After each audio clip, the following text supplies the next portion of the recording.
Heat. Sweltering heat. Right now, countless people have reached the point where there is no rice left to cook in the pot. To put it bluntly, for us, the people at the bottom, the ordinary folks, our chances of survival have been squeezed to almost nothing. In this vast sea of people, just look after 6:30. It's as if there is no more hope. If you can't find work, you can only return home. Every single day, you must rush to get there early, waiting for a job. If none appears, you quietly head back again. It isn't working out anymore. The economy is far worse than before.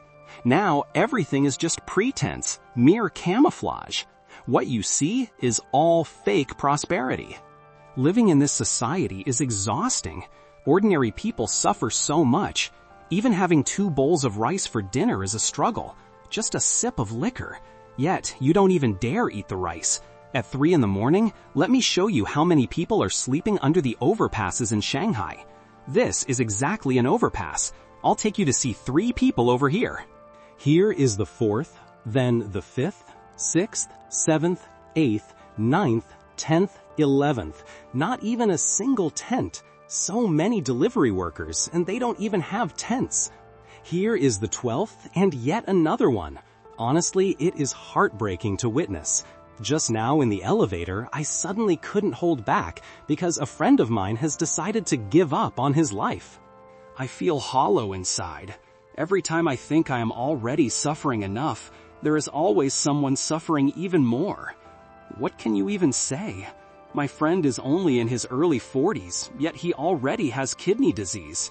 He wants to give up, refuses to get checked, and refuses treatment just because he is too poor.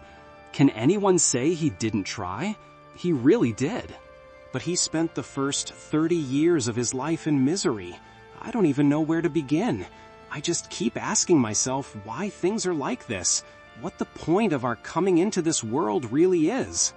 He said he doesn't even have the money for the trip to the hospital, let alone the medical fees.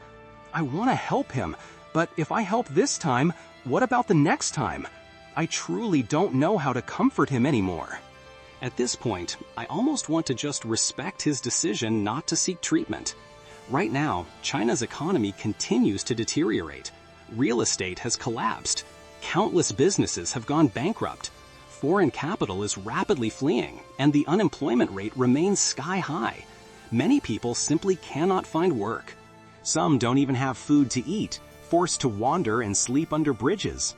While the people struggle desperately just to survive, the authorities lavish huge sums on showy projects like military parades. This parade alone is estimated to cost 360 billion yuan.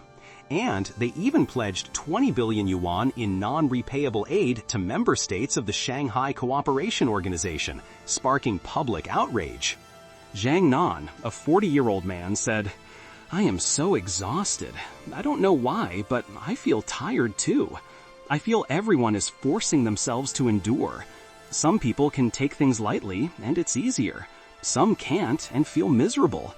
Better not to hear anything. Just drink a little liquor to forget. If you don't hear it, at least you feel a little better." Making money is truly too hard. Look, what is the real economy like now? Running a restaurant? Opening a supermarket? By the end of the year, is there still that bustling atmosphere we used to see? No, it is gone. So, I think the future economy will probably be even tougher. Can anyone lend me 30 yuan so I can get a meal? I haven't eaten all day. I am starving. If you have food at home, please give me some. If not, just a few yuan so I can buy something.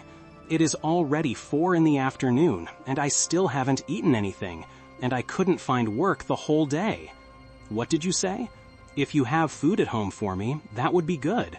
If not, just give me a few coins so I can buy something to eat. I haven't eaten for 4 meals now. I don't have a single cent, and I can't find a job either. Oh my God. Where are you from? I'm from Huluo. Ah, from Huluo. I'm staying over there in that small house up ahead. I live there right now. As you can see, I really have no other way. I can't leave. I can't even walk away. I have no relatives here.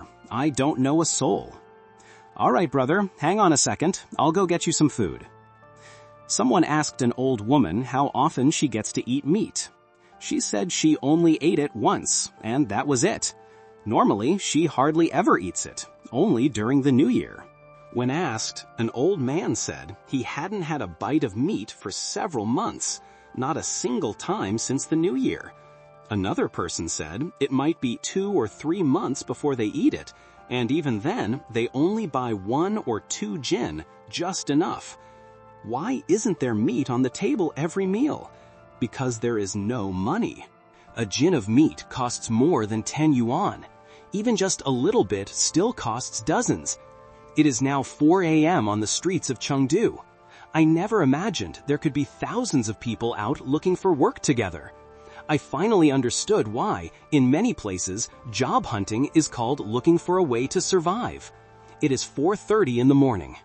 The first wave of people has already gathered by the roadside. After finishing breakfast, they still don't leave, but wait for the next day's work.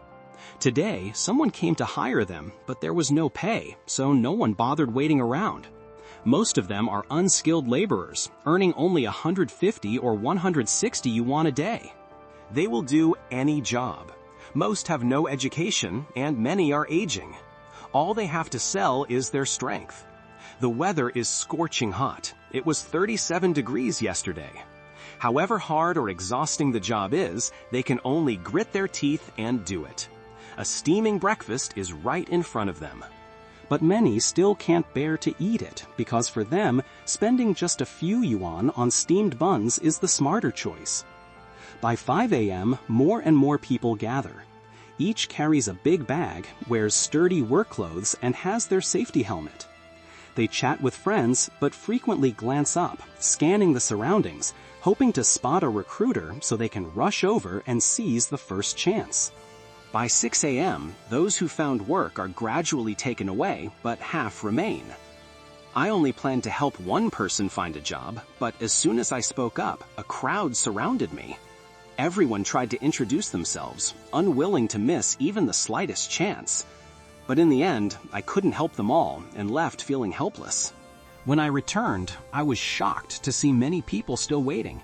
Perhaps if they walk away, they will feel that today holds no hope at all. Sitting in the car, I reflected. So there really is a way of living that demands fighting from the break of dawn. This is why job hunting is called looking for a way to survive. After the pandemic, China fell into desolation across countless trades. Factories and businesses are closing in waves, with natural and man-made disasters piling up one after another. So many people are left clinging to the very edge of survival. On August 29th, on the streets of Guangdong, a video went viral showing that within just 20 minutes, a trash bin had been scavenged 3 times. Many netizens lamented, saying, "The scene reflects the hardships of life for people in mainland China." Some said that nowadays, Chinese people are no longer bullied by foreign powers, but are instead struggling in the narrow cracks of survival. One person wrote that every time they go out for a late-night meal, they always see the hunched figures of elderly people picking up bottles. It is heartbreaking. Another mocked that such scenes are considered a state secret, something that must never be revealed to foreigners, strictly kept hidden. A commentator remarked that those silhouettes are the truest portrait of this era's so-called prosperous times, yet the struggles of ordinary people have never disappeared. If you haven't had a place to eat these past few days, come over here. It is okay. There is still some rice and soup left. An elderly man, nearly 80, was asked, "Can you live without working?" He replied, "No." "Why not?" "Because I have to eat." On the roadside, they chew on steamed buns, holding sausages, waiting for some boss to come recruit. Whenever a car stops, they timidly step forward, trying to introduce themselves. A foreman only needed 5 people, but one man who came late became the 6th. He watched as the others climbed onto the vehicle while he alone stood there in a daze. Someone asked him, "How many people are like you? How will you survive in a few days?" He replied, "There is no one. Even if I live, there is no one. In the next life, I won't be human again." Meanwhile, last September, Xi Jinping declared that within 3 years, China would provide 3.6 trillion won in aid to Africa. In fact, the CCP has been pouring money into Africa for over 60 years. But most of that sum has gone to waste. While the domestic economy collapses, unemployment is rampant, and many students, even master's and doctoral graduates, are forced to work as delivery drivers, authorities continue to squander money overseas. This is a textbook act of selling out the nation. Recently, they have even made social insurance contributions mandatory, continuing to find ways to squeeze money from the people, exploiting every last day while they still can.